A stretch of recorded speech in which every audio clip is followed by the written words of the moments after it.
Here you're ahead of a big documentary coming out tomorrow. The voice of the UK. This is BBC Radio 5 Live. BBC News at 4 o'clock. This is Mike Powell. The former Conservative Prime Minister Sir John Major has said Boris Johnson broke the law by attending parties in Downing Street during lockdown. In a speech in London, Sir John said that if the Prime Minister was issued with a fixed penalty notice, he should resign. And he accused Mr Johnson of having eroded the public's trust in democracy. Brazen excuses were dreamed up. Day after day, the public was asked to believe the unbelievable. Ministers were sent out to defend the indefensible, making themselves look gullible or foolish as they did so. Collectively, this has made the government look distinctly shifty. Mr Johnson said he would have plenty to say on the issue once the police investigation into lockdown parties had been completed. The Prime Minister has said the crisis in Ukraine is probably at its most dangerous moment so far as Russian forces begin manoeuvres in Belarus. After talks at NATO headquarters in Brussels, he flew to Poland, which borders Ukraine and Belarus. Mr Johnson told Poland's Prime Minister, Mateusz Morawiecki, that Britain would stand with its allies against Russian aggression. Speaking through an interpreter, he said that in very troubled times, it was important to keep allies close. Poland and the United Kingdom are on the side of peace and security, and I would like to thank Boris Johnson for his very active role. We will not be intimidated. We will work for peace. We strengthen the eastern flank of the NATO, and we want to make sure that we have peace in this part of Europe. The Scottish Government will give 3/4 of households £150 to help with spiralling energy costs and the cost of living crisis. The Scottish Finance Secretary, Kate Forbes, said the money would either be given as a direct payment by local authorities or used as credit towards council tax bills. The head of the Metropolitan Police has defended her leadership of the force. Dame Cressida Dick said she accepted the Met had issues, but insisted that most people would agree she had been leading it very well. Yesterday, the Mayor of London, Sadiq Khan, said she had days and weeks to restore public trust in her position after a report criticised some officers at Charing Cross Police Station for racism, sexism and homophobia. The chairman of the College of Policing, Lord Nick Herbert, says police officers must be taught how to lead. There is no continual professional development in the police service, and that is one of the key things that I think we need to change. So there is both an imperative and an opportunity to set new standards in relation to the way officers are trained. So we have to take a collective decision to spend more and invest more in leadership. It's understood that Prince Charles, who's tested positive for COVID, recently met the Queen. A palace source said the monarch wasn't displaying any symptoms of coronavirus. BBC News, it's 4:03. This is BBC Radio 5 Live. Listen live on digital, online, smart speaker, or the BBC Sounds app. A look at the latest travel news and severe delays in the West Midlands. The M42 on the northbound side, 2 lanes are closed for an accident at Junction 6. That's the Birmingham Airport junction. Now, recovery work is underway, but 7 miles of queues back to before Junction 4 at Shirley on the northbound side, adding over an hour. And if you are southbound, well, the queue goes back to the M6 split at Junction 7A. Elsewhere, the M8 westbound, partially blocked. It's a breakdown. Heavy traffic back to Junction 3A at Bathgate. And in Essex, the A12 southbound side, partially blocked for a multi-vehicle accident between Junction 25 at Marks Tay and 24. The queues, though, back to 26. Lindsay Chapman, 5 Live Travel. Thank you, Lindsay. We all briefly checked if we'd had a text or an email at the start of that there. I don't know what that was. Yeah, I don't know what it was. I'm still in work. It wasn't the boss just saying get off. We're all still here. Hello, everybody. Thank you, Lindsay, for that. Hello, welcome to Drive. Connie and Tony with you. Got some really, really interesting voices for you on today's show. You know all about Deborah James, part of the You, Me and Big C podcast. She's got an incredible story to tell us today. If you follow her on social media or maybe read her newspaper column, you might already be familiar with it. But she was on this programme on January the 6th, and something horrific happened the moment she put the phone on. I'm going to leave it there because she's got her own story to tell very shortly, so she'll do that for us. And also it feeds into these new waiting figure for NHS England today, the number of people waiting over 12 hours on a corridor or on a trolley to try and get into a bed. He's at a record high. Cancer waiting lists are up as well. Maybe we should expect this after the pandemic, but what about the people who have to deal with this as well? Ambulance waiting times up too. So we're going to have a look at that during the show. I'm going to be speaking to Emily, actually. I spoke to her before the show about her experience of what happened when she broke her leg and waiting for an ambulance for a long time. So we'll hear from her. Also, I was saying before the news, we'll be hearing from Wayne Rooney. He's been speaking to the BBC today. Sally Nugent has been chatting to him ahead of a huge interview that he's done, a documentary on his life, which is out tomorrow night, I believe.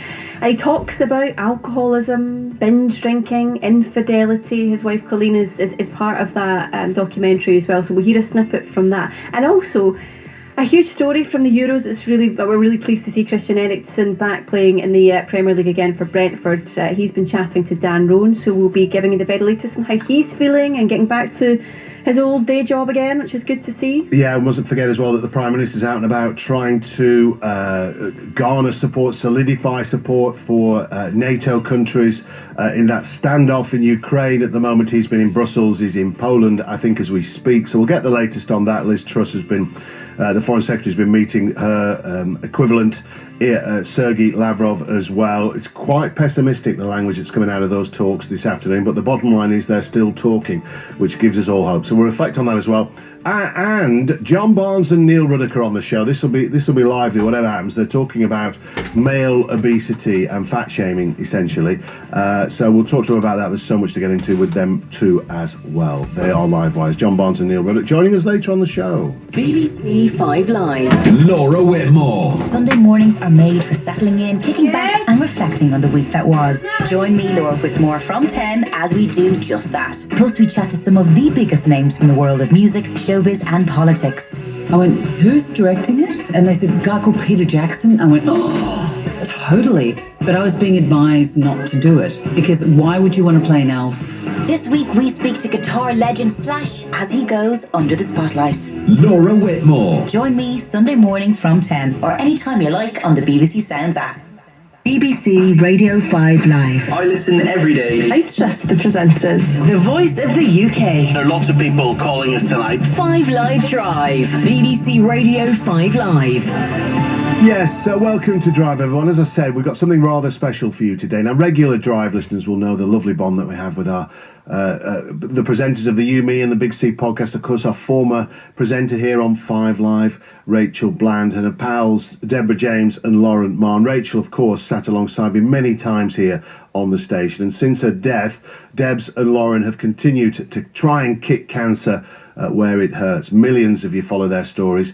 And so you should as well, because I doubt anyone listening to this has not had their lives touched by cancer. I've talked often on this show. Many of you will have heard me tell how my mum died of ovarian cancer when I was 13. So while we don't say their stories are any more special than our own, these super strong women do and have the ability to speak for us all. So after 4:30, it's quite an astonishing interview. You'll hear how Debs said goodbye to me on air, on Drive, on January the 6th, and then nearly died just a few seconds later. It's an absolutely sobering account. It indicates how life can change in the blink of an eye. All that to come. But actually, during the chat, one specific issue that Debs raised serves to illustrate today perfectly one of the big news stories. Yeah, that's right. Latest figures show it took an average of 8.31 minutes for an ambulance in England to answer an emergency call. That's actually answer the phone where someone's life is under immediate threat. The target is 7 minutes. In addition, a record 6.1 million people were waiting to start routine hospital treatment in England at the end of last year. The figures from NHS England also show that nearly 311,000 people had been waiting more than 52 weeks. That's 39% higher than in December 2020. The government and NHS England say they want to eliminate all waits of more than a year by March 2025. We would like to hear from you today if you've been on the receiving end of that, if you've had a long wait to get hospital treatment. Equally, if you're a paramedic, if you work within the NHS, if you're a call handler dealing with emergency calls and you're having to juggle them to try and get help to people as quickly as possible, maybe having to prioritise, how difficult must that be? We'd love your experiences today. 85058 at BBC 5 Live. So I mentioned, look, we're going to hear Deb's interview in full after 4:30, but let's just hear this the bit that's specific now to waiting times. Again, she doesn't speak for everybody. This is her personal experience. So here she is telling me partly what happened to her then after she spoke to me on Drive last time. Her health, as we got to this point in the interview, her health had taken a rapid turn for the worse.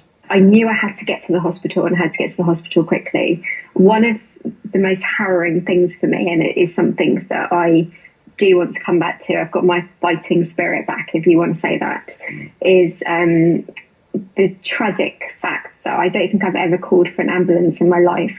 And I'm not for a second saying, well, they should be there when I need it. But I think I've always grown up to believe that actually the ambulance service will be there in your moment of need. And I had one phone call and my husband came back to find me drifting out in and out of consciousness, my daughter screaming down the phone saying, please help my mummy. And unfortunately, the member of staff on the other end of the line was saying there's currently, I live in central London, and there was currently a delay on top of what was the 20 minutes that would get to me. So they're talking kind of a 50-minute wait for an ambulance.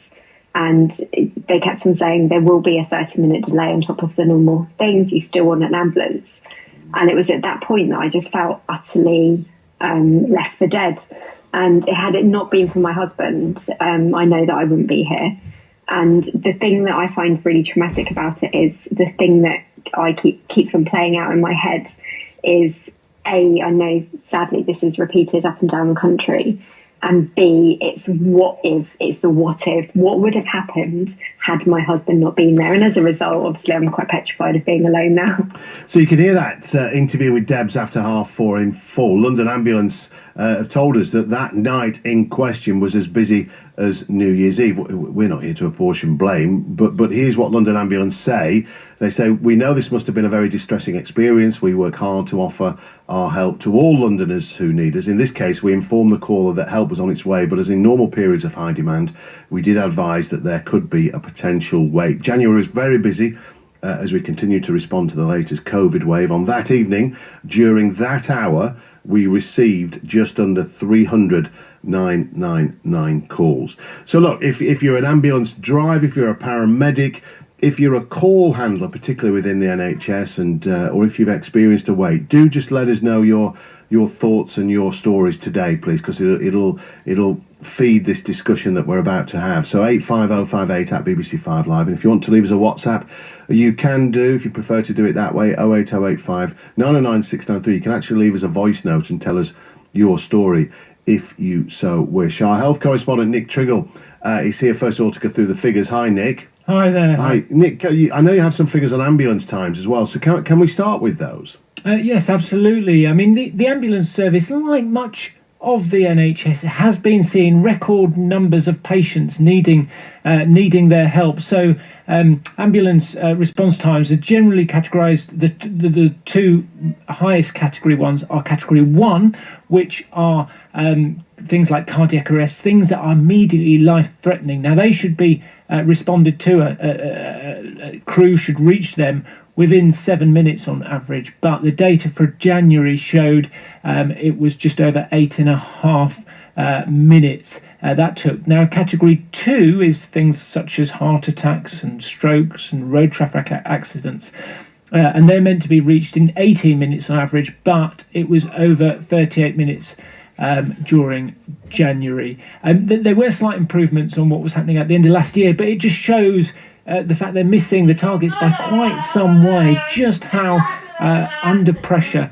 the health service is. And I mean, we've had a mountain of data today about hospital performance in particular, and we see other parts of the system also under strain. Yeah, give us some of the main statistics then, Nick, that we've heard today. Well, let's start with A&E. Most people will have heard of the sort of 4-hour wait. Well, at the moment, only 3/4 of patients are seen and dealt with within 4 hours in A&E. And then for the very sickest patients, the frailest patients that need to be admitted into the hospital to be found a bed on a ward, 1/3 of those are facing sort of long waits and another 4 hours on top of their A&E waits. And in 1 in 20 cases, the wait is over 12 hours. These are people who are spending time on a trolley in a corridor or a bed in an A&E ward until they can actually be found a proper hospital bed on a ward. And I think you mentioned earlier, cancer targets have got worse, and of course the numbers of people on a waiting list for a planned treatment, things like hip and knee replacements, they're also at a record high, 6.1 million. I think what we've seen over the last month, and this is this picture that's emerging, covers the period when the Omicron wave peaked. We're seeing the consequences of COVID, but also I think the consequences of the pandemic. People's health has deteriorated, and even if they haven't got COVID, we're seeing higher numbers having to come to hospital. Just to end, Nick, we did hear the other day the Health Secretary Sajid Javid was talking to Parliament, wasn't he? And the government are throwing billions at this from the Health and Social Care Levy, 8 billion quid going to these new community hubs, etc. But he did say it's going to get worse before it gets better. Yes, it was quite a stark warning, because it was billed as the recovery plan, but he said it would be another 2 years before we see the numbers needing hospital treatment, the numbers on a waiting list to start falling. In fact, we should expect it to go up at the moment. I mean, to put that 6.1 million people are on a waiting list in England. That's 1 in 9 of the population. But I think one bit of good news, though, is that the direct pressure from COVID, the COVID patients, the numbers in hospital are coming down. At the peak in early January, this winter's peak, there was over 17,000. They're now down to just over 11,000, and half of those people who have COVID and are in hospital are actually not being treated primarily for COVID. They have something else, and that's the reason that they're in hospital. So the COVID pressures are easing, but the overall pressure on the NHS is very high. One doctor summed it up: the NHS is creaking, but it's not cracking yet.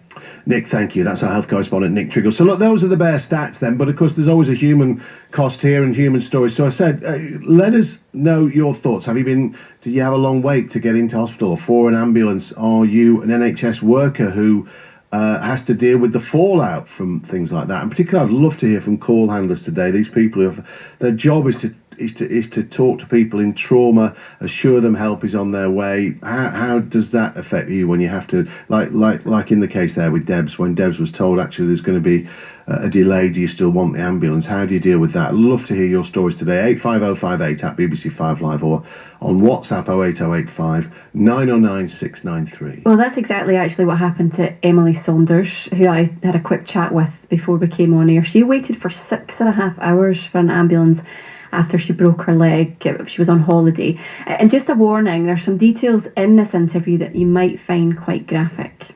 Basically, I broke my leg in two, an accident, and I was put my hands down to see what was going on with my leg, and my foot was sort of literally swayed from side to side. Oh my goodness. Yeah, it's a bit of a shock. And then I sadly ended up waiting for the ambulance for about 6.5 hours outside, lying on concrete, trying to hold my leg in place so it didn't flop down. You are just trying to sort of keep it upright because it didn't have any connected bone in it, and no painkillers and things like that. Right, it's a nightmare. Let me take this back a little bit. So where did this happen? Where were you? Were you close to home? You were obviously outside. Yeah, so I was staying in a place. I'd sort of finally had a bit of a trip away with my partner, just took a break down by the sea, happily taking some time out, having not been able to walk for various other reasons for a while, and was walking really brilliantly for the first time.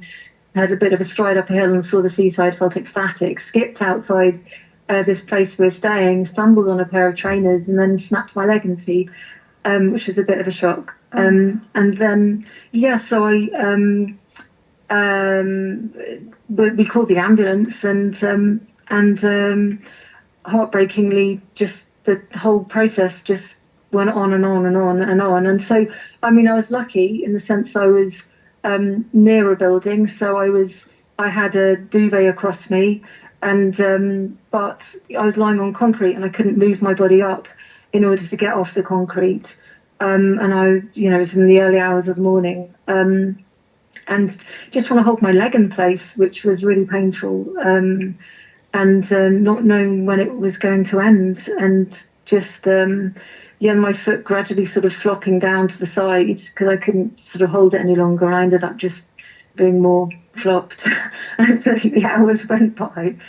I mean, that is, I guess you used the word earlier on, shock. I guess whenever that happens to you, that's automatically what your body does, goes into shock to keep you safe.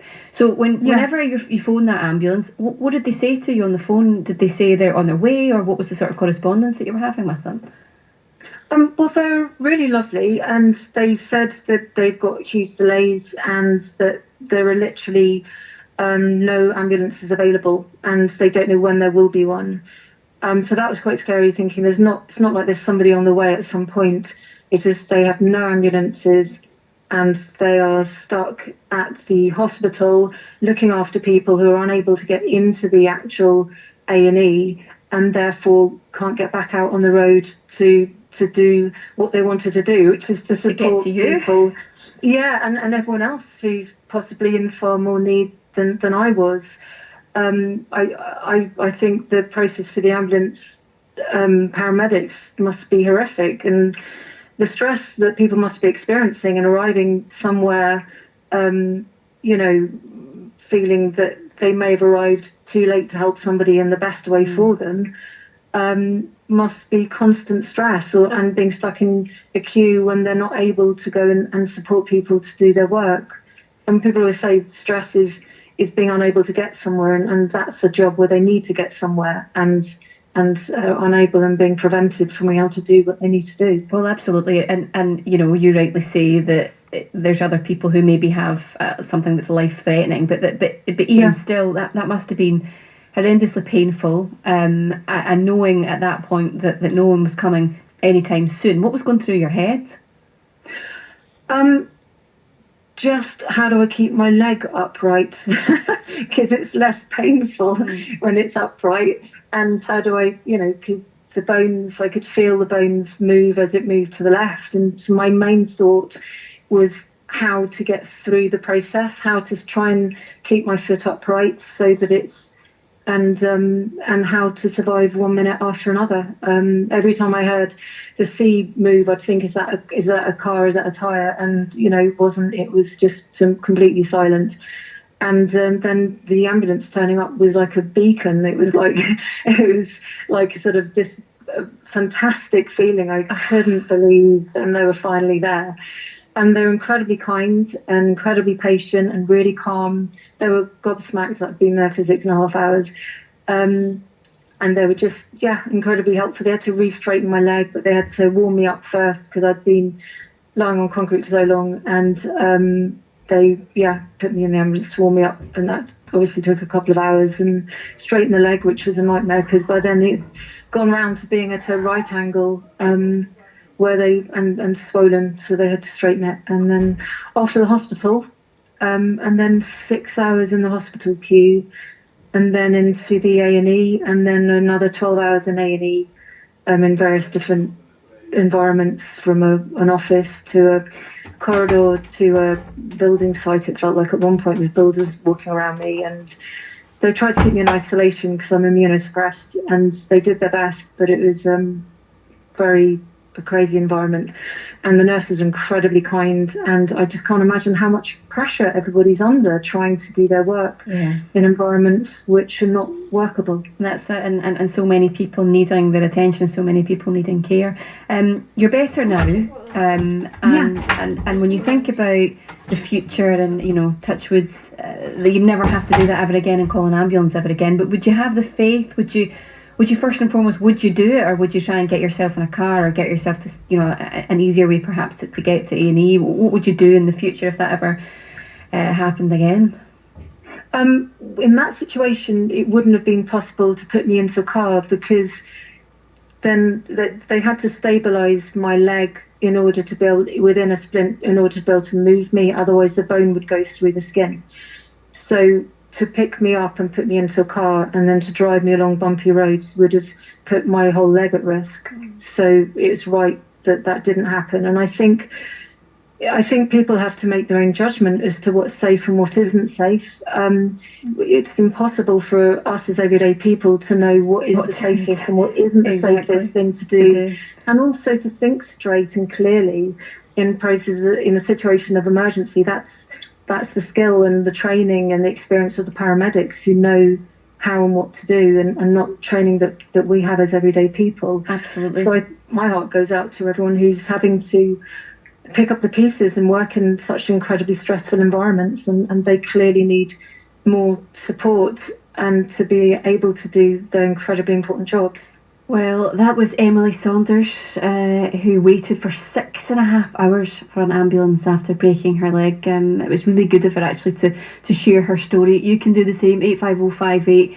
If you've had a similar experience or you know someone who has, 08085 909 693. Yeah, people are already doing that. This one is, what is the point of this story, this text says? Paramedics, myself also, so this is a paramedic texting, do this day in, day out. We prioritise every day. This lady's broken leg is traumatic, but not really relevant. Well, it is relevant, and this is the point about these stories. It is relevant when it's you. If you've never run an ambulance before in your life, and you're hoping that it might come and save your life, or in that case save you from a trauma, then you want to know why it's late. This is interesting. I work in the control room of an ambulance service, calling patients back to remote triage those who are waiting for an ambulance. Over the weekend I was calling patients back who'd been waiting for over 24 hours.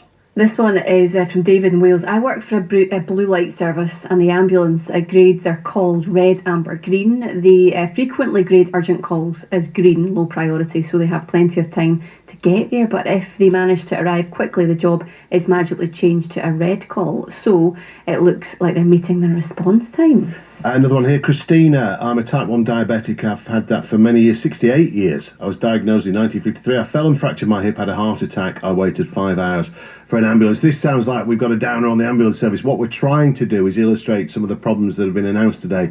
Within the NHS, the government say they will solve them by 2025, and we're certainly not having a go at the individuals within the NHS who operate either with the ambulance service, call centres, or on A&E, etc., etc. We're just trying to illustrate some of the stories that are involved. On that basis, you'll hear Deborah James's story after 4:30. I promise you that's a must listen. If you've got anything to tell us, 85058 at BBC5 Live. Right, 20 years ago, I'm struggling to even believe that was 20 years ago, 16-year-old Wayne Rooney began his footballing career at Everton, and as we all know, he went on to become Manchester United's and England's record goal scorer. But things, well, they've not always gone smoothly for Wayne, and he's often had more attention for his exploits off the pitch rather than on it, and there's been a high-profile media coverage of infidelity and other problems in his marriage with Colleen Rooney and his struggles with alcohol. And ahead of the release of a documentary about his life, he's told BBC Sports' Sally Nugent why he agreed to do the programme in the first place. I just felt it was an opportunity for people to see me, to see the real me, the good moments, the bad moments, which of course have been there as well, and then for people to judge me on knowing a bit more about me, which I feel is more fair. Colleen is such a big part of the film. You met as children, were married really very, very young, and what comes across in the whole of the film is that you have this tremendous partnership. How important has she been in the last 20 years? We have a good relationship. We're friends, obviously, as well, and there's a good balance to the relationship, and especially now to how we are as parents with the 4 children, and there's been difficult moments we've had, of course, which obviously has come through me, the mistakes I've made, and I speak about that in the documentary as well. You're both very, very honest about the dark times, about times you were unfaithful in your marriage. Did you have to fight to save your relationship with Colleen? Yeah, of course. And I think the easy thing for me to do was just give up on everything, really.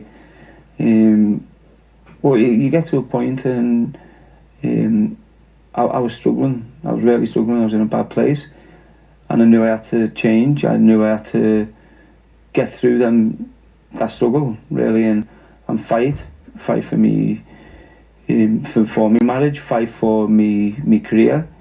I forgive him, but it wasn't acceptable. But no, it's not something that, you know, if it come up, we talk about it like we're talking about it now. It's not, I haven't got the anger that I did at the time. Well, he knows there's been influences in terms of why I've made a mistake, and in terms, I don't mean people, I mean alcohol. There's a really interesting moment where you say this, you say, I could sit at home and have a glass of red wine, but no good will come of that. What do you mean by that?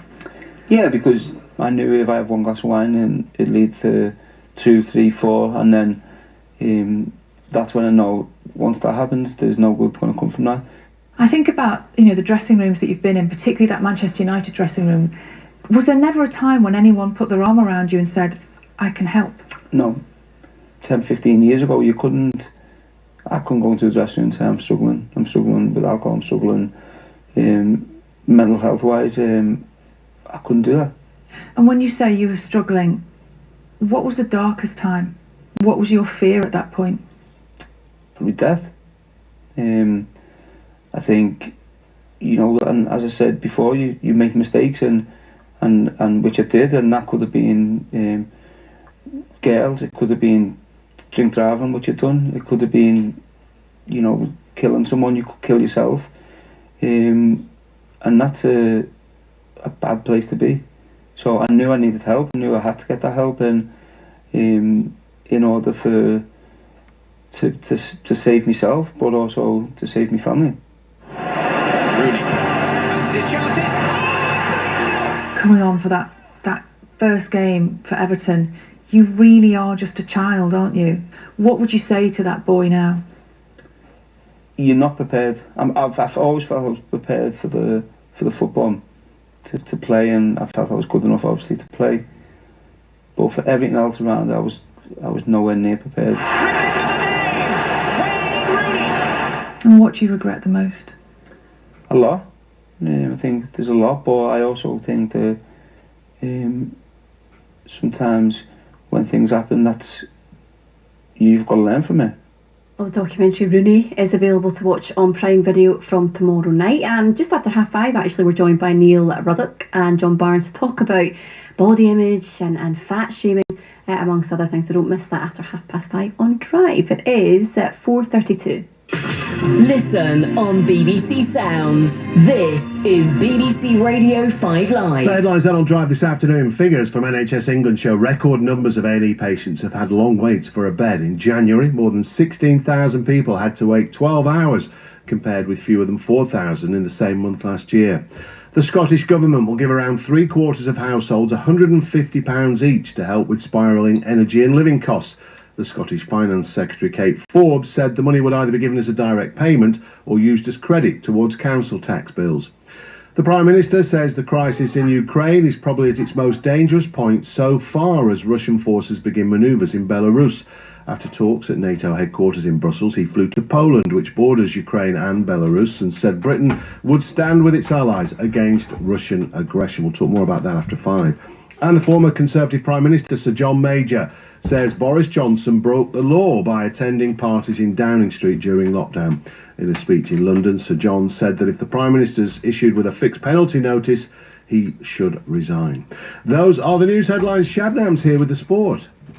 Hi Tony. Liverpool will be looking for revenge when they host Leicester in the Premier League tonight. Brendan Rodgers' side, who are currently 12th, shocked Liverpool at the King Power Stadium back in December, and they can move up a few places in the table if they can pull off a league season double over their opponents, this time at Anfield. If you want to be content and safe and just climb the valleys, then fine. But for us, it's about always climbing the mountains and looking to the next challenge and keep striving. And for that, you cannot be timid. You have to be aggressive. You have to fight And you can hear the game right here on 5 Live from 7:45. At the same time, Wolves against Arsenal kicks off over on Sports Extra. In the build-up to that game, Mikel Arteta has defended the way he handled Pierre-Emerick Aubameyang's departure from Arsenal. The forward left on a free transfer to join Barcelona in the January transfer window after falling out of favour with the manager. I'm extremely grateful for what Oba has done at the club, for his contributions since I've been here, and the way I see myself in that relationship is the solution, not the problem. England international Chloe Kelly has signed a new 3-year deal at Manchester City in the Women's Super League. The forward's currently out with an ACL injury. Wales and Scotland have both made changes ahead of their Six Nations meeting this weekend. Uncapped Ospreys flanker Jack Morgan will make his debut for Wayne Pivac's side among 4 changes, while Gregor Townsend's made 5 changes to the team he's taking to Cardiff. The team is obviously based on what we believe is the best place to win a Cis game at the weekend. So that might be on form. In the case of Jamie Ritchie's injury, it's obviously an opportunity for Sam Skinner to come in, but also might be on combinations we believe can work against the way that Wales play and the way that we want to play. Ireland, meanwhile, will have to cope without injured captain Johnny Sexton against France. A solid start for Great Britain's curlers at the Winter Olympics in Beijing. The men's side won their opening match against Italy, while the women fought back from their defeat to Switzerland to emphatically beat defending champion Sweden 8-2. Jen Dodds is 1/4 of the Team GB women's team. Obviously, I think that was in the 4th end, or it was a real turning point. I think we got on top of our draw weight a lot and really just trusted the curl, especially on the left-hand side of the sheet going to the home end, and we just trusted it was going to curl, and like Vicky's shot and then my draw really put them under a wee bit of pressure, and I think that was the difference today. And in cricket, former wicketkeeper James Foster has become the first English head coach of a men's 100 side, taking over at Northern Superchargers from the Australian Darren Lehman. That's the latest from BBC Sport. This is BBC Radio 5 Live. Listen live on digital, online, smart speaker, or the BBC Sounds app. On the roads in the West Midlands, the M42 northbound, all traffic was being held following a multi-vehicle accident at Junction 6, that's Birmingham Airport. They've just reopened the lanes, but it's taking around 45 minutes to get through. Northbound M5, long delay, stop-start for 13 miles between Junction 4 at Bromsgrove and the M6 interchange. Westbound M4 got a lane closed after Junction 7 at Slough West. And anti-clockwise M25 got a breakdown after Junction 25 at Enfield, making things slow. Lindsay Chapman, 5 Live Travel. BBC Radio 5 Live. I listen every day. I trust the presenters. The voice of the UK. There are lots of people calling us tonight. 5 Live Drive. BBC Radio 5 Live. So on a day when the focus is very much on the NHS, we're going to hear a raw and powerful interview now with Deborah James, aka Bowel Babe, one of the hosts of You, Me and the Big C, the podcast that's listened to by millions. She's been living with stage 4 bowel cancer since 2017. So we caught up with her last month on air on Drive, and just moments after she put the phone down to us, she had a traumatic medical emergency. She's described it as the scariest moment of her life. Debs, welcome to the show. Hello. Hello. Hello. Oh my word, so much to say. Right, before we go any further, the last time we spoke, January the 6th here on 5 Live, this is how our chat ended. The thoughts of all our listeners are with you. You know, I hope it gives you some level of strength. I know you've got the strength of 1 million people running through your body anyway, but there's so many people, you know, in this country wish you well.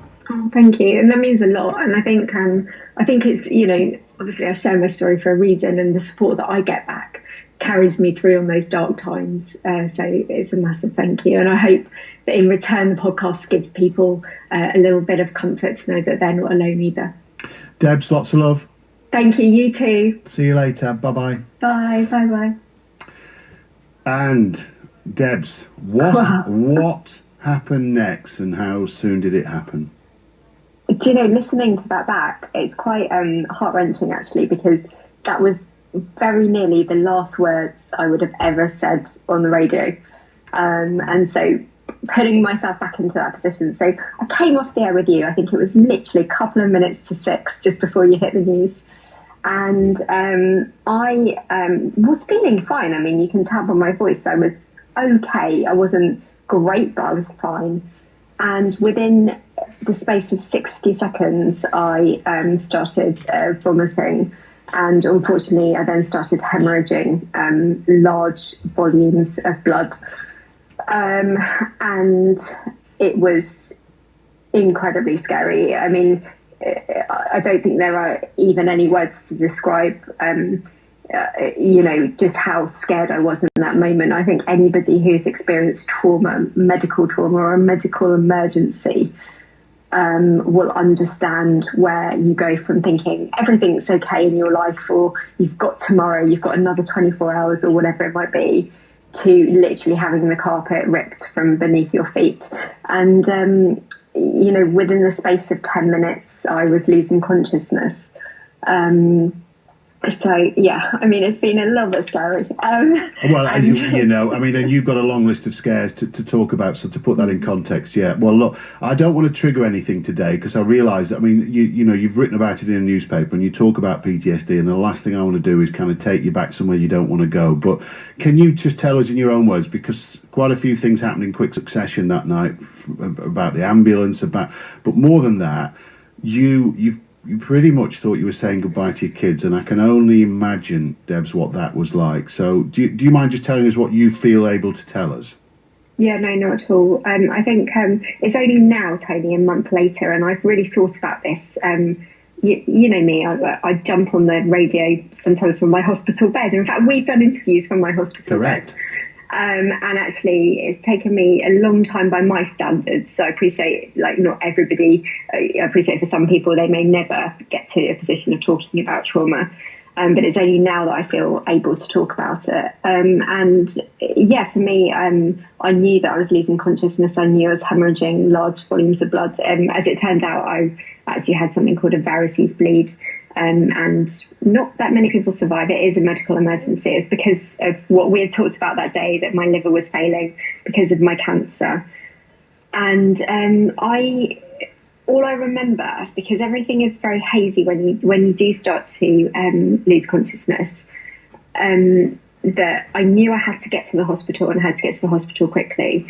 One of the most harrowing things for me, and it is something that I do want to come back to, I've got my fighting spirit back, if you want to say that, is the tragic fact that I don't think I've ever called for an ambulance in my life.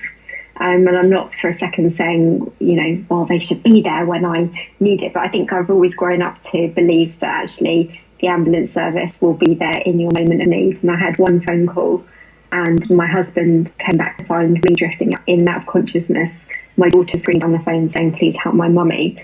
And unfortunately, the member of staff on the other end of the line was saying there's currently, I live in central London, and there was currently a delay on top of what was the 20 minutes that it would get to me. So they're talking kind of a 50-minute wait for an ambulance. And they kept on saying there will be a 30-minute delay on top of the normal things. You still want an ambulance. And it was at that point that I just felt utterly left for dead. And had it not been for my husband, I know that I would be here.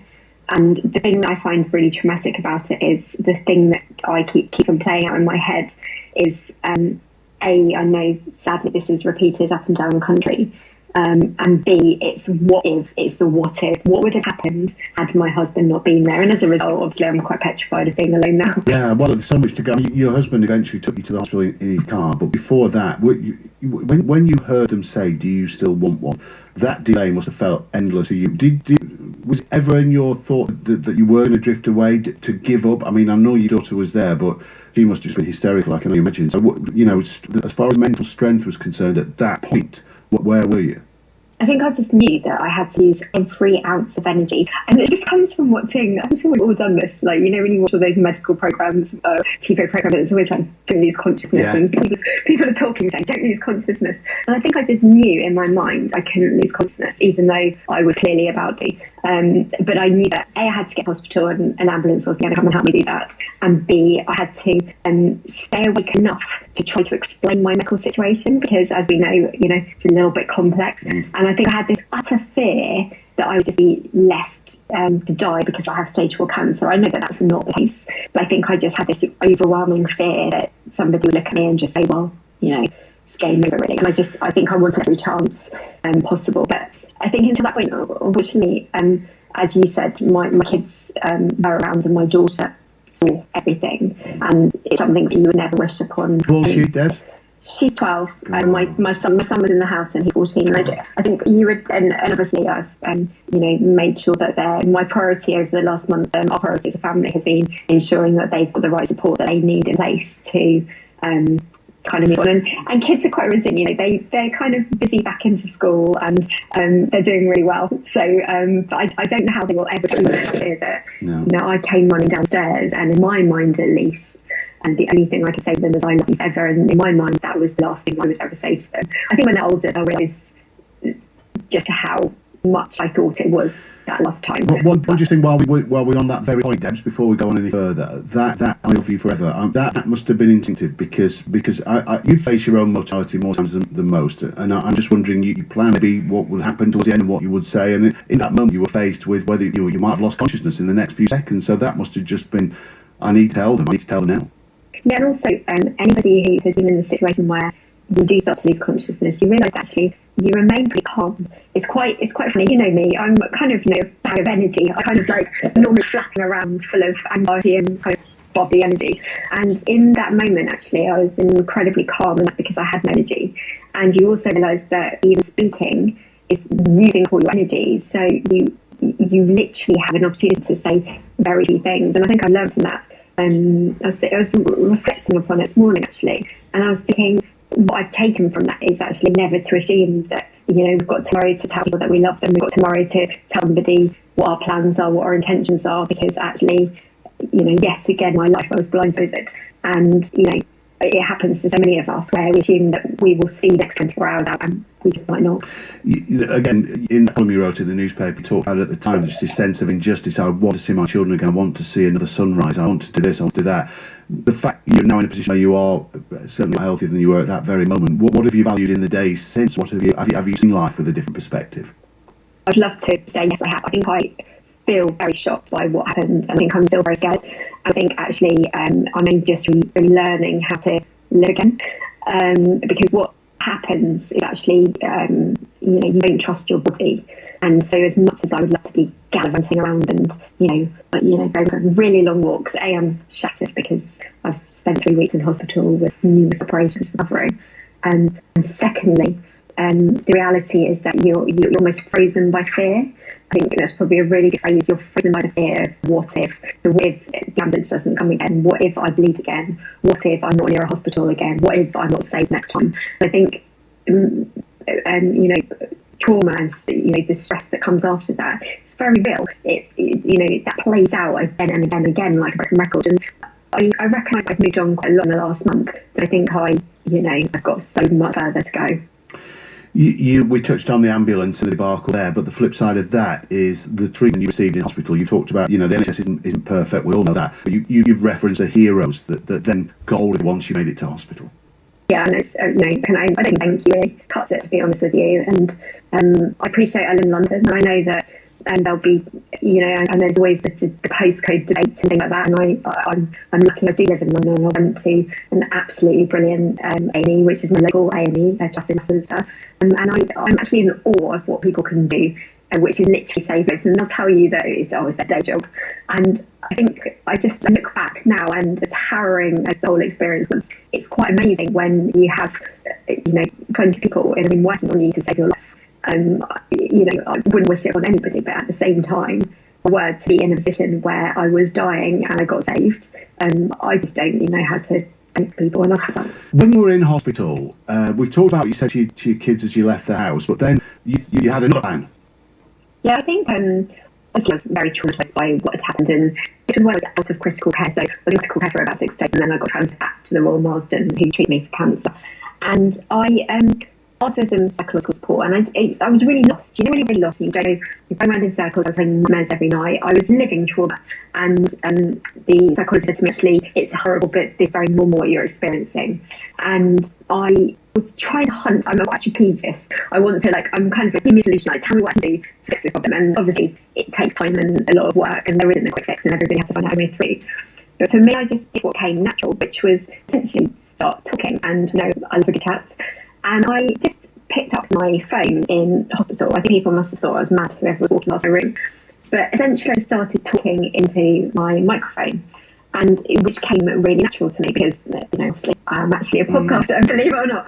And suddenly, I didn't feel alone. And I think that's exactly what the podcast was set up to do. I started recording voice notes, and from then on, almost every day about, good days, the bad days, what has happened, everything in between.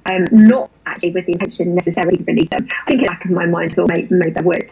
I knew nobody was listening. I mean, it was literally like me and the microphone. And I strangely found it incredibly comforting across it. It was kind of like, it helped me navigate and articulate to myself what I was going through. And it had me process it in a way that nothing else could happen with. I was just sat there thinking I was going around in circles. But as soon as I started talking about it, it kind of made sense to me what happened and didn't make it any easier. But I just felt like I wasn't alone. So I just carried on doing it. And then it came out and I suddenly told Mike, I'll be sort of like, being recording podcasts in hospital, and he got mad and I listened to them and he said, oh my word, Deborah, you even recorded an intro and nailed it. I don't even do that out of hospital. I mean, that's kind of like a miracle in itself. And then he said he wanted to release them, and I wasn't sure. At that point I said, no, I'm not ready to do it, because I could have had the conversation me and you were having 2 weeks ago. I can only just have it now. And I said, maybe, but when I'm ready. And he said, okay, you tell me when you're ready. And then I think I just decided that I wanted to. I think I just felt like almost as a way of kind of closing the door to it, well, as a way of like putting it out there, hopefully help somebody else, because I know that it's almost a hideous thing that anybody to go through. And I was hoping that by listening to my recordings, they might realise that actually that's what they're experiencing as well, and they're not alone. And I didn't feel alone, and it was a really selfish thing to do, but it really helped me. And yeah, so that's why we're going to be putting it in 3 parts. Obviously, the first one is available to listen to now on £50, and then the following ones will come quickly. And just a word about your children as well, Des. Again, I don't want to invade their privacy, but they're so young and having to cope with so much. Have you had conversations with them subsequent to what happened, and how do they deal with the? You're showing extraordinary strength, and they're in their own way, they're having to do that as well. Yeah, I think I've obviously it's the first time that I put things in place for them, which includes like seeing counsellors and stuff, just in case they want to. I haven't forced it on them, but if they want to, both of my kids' schools have been fantastic about that actually, and incredibly supportive.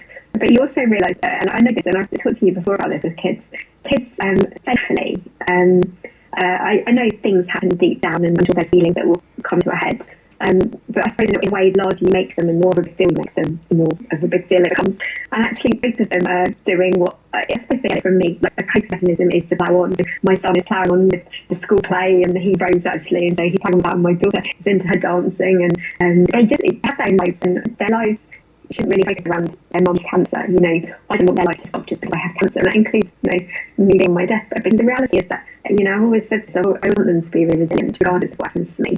And I think we don't give kids enough credit that actually with the right support, as long as you put support in place, and as long as you know that if they want to talk about something, the doors are open and we can talk about it. I don't want to sit every night crying about it.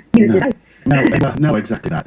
Look, I've told you so many times how extraordinary you are, and what you and Rachel did and you're doing is it's incredible. I'll always remember, Debs, there was a moment we did an outside broadcast from the cancer headquarters, the Crick in London. And what come out is that you've got stage 4 bowel cancer. As you say, in your own head, your body's trying to kill you, and yet we were in front of us for tumours. All you wanted to do was go around and have a look at them. Most would have run a mile. I'm tempted to say, where are you? How are you? Because I put this phone down after what happened last time. Are you in a? How are things now? So I'm back at home. I actually had an operation again. And this is a positive operation. It's essentially ensure that everything is, they call it something called rebranding, which is just to make sure that it's really rebranded. Like anyone who has hemorrhoids, I think it's a similar process, just this totally different area where they basically have to put elastic bands around the bleeding stuff. So I do have to go through that again tomorrow, but that's a safety precaution and definitely something to require. And then the good news is my liver is actually starting to work again, which is a miracle. I don't know for how much longer, but it certainly wasn't working the last time I spoke to you. And so I may have an opportunity in a couple of weeks. I don't really want to time frame on it because you're getting good mind to get back onto some treatment, which would be really good for me because that's been the aim for 2022. Ebs, you are an amazing human being. I know because before we started this interview, your husband Seb clattering around making coffee and slicing and everything. So I know he's there in case of emergencies when this phone goes down. But have some wonderful family time, and we'll speak again soon. But it's hard to know what to say. You don't say congratulations for coming through all that, for surviving it.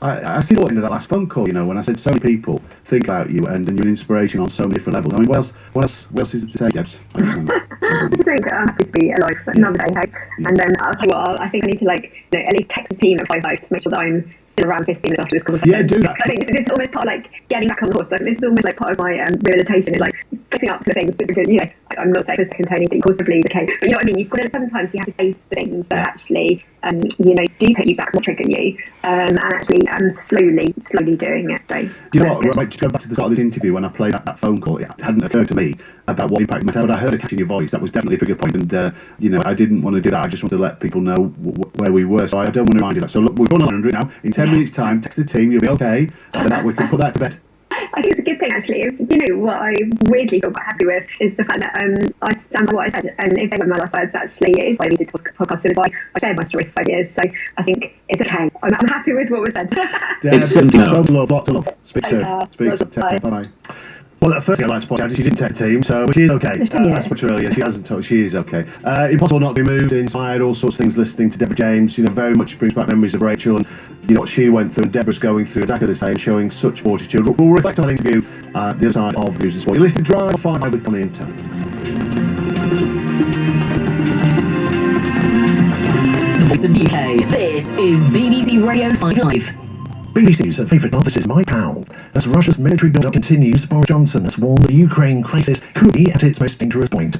Sir John Major has castigated the Prime Minister's handling of the row over lockdown parties, and Sting sells his entire back catalogue. With Russian forces beginning manoeuvres in Belarus and the Black Sea, Boris Johnson has said the crisis over Ukraine is probably at its most dangerous stage so far. The Prime Minister said the intelligence about the prospect of a Russian invasion remained grim. After talks at NATO headquarters in Brussels, he flew to Warsaw for meetings with Polish leaders. In Brussels, he said a combination of strong deterrence and patient diplomacy was required. At stake are the rules that protect every nation, big and small. This is probably the most dangerous moment, I'd say, in the course of the few days in what is the biggest security crisis that Europe has faced for decades. The former Prime Minister, Sir John Major, has launched a withering attack on Boris Johnson, accusing him and his officials of breaking lockdown rules and his ministers of coming up with evasive excuses. Sir John said charge that there was one law for the government and another for everyone else had struck home. More from our political correspondent Helen Catt. Sir John Major is a long-time critic of Boris Johnson, but the language used in this speech was striking. He accused members of the government of believing that they and they alone need not obey the rules, traditions, conventions of public life.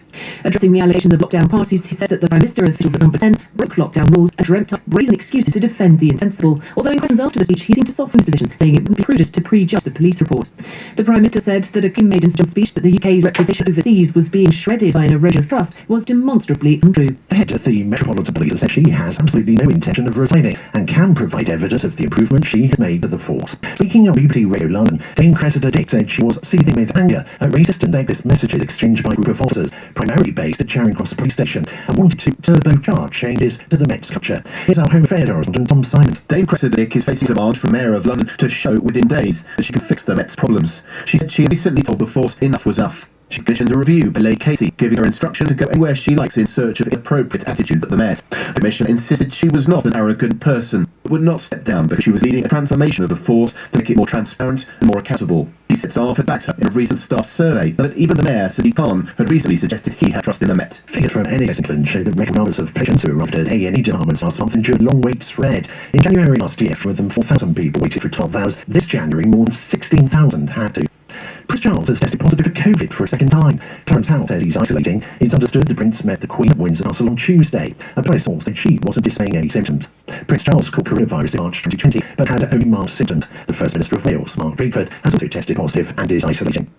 Sting has become the latest in an increasingly long line of musicians to sell his entire songwriting back catalogue.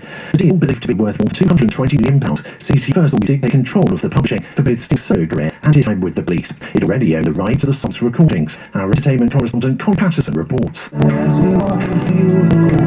Fields of Gold, indeed. A figure upwards of £220 million is what Sting is believed to have been paid by Universal for the publishing rights to every song he's ever written, both as a solo artist and as a member of the Police. Sting, who turned 70 last year, followed the likes of Bruce Springsteen, Bob Dylan and Debbie Harry, who have obviously sold their song catalogues to companies who believe there is long-term money to make due to the increased importance of streaming.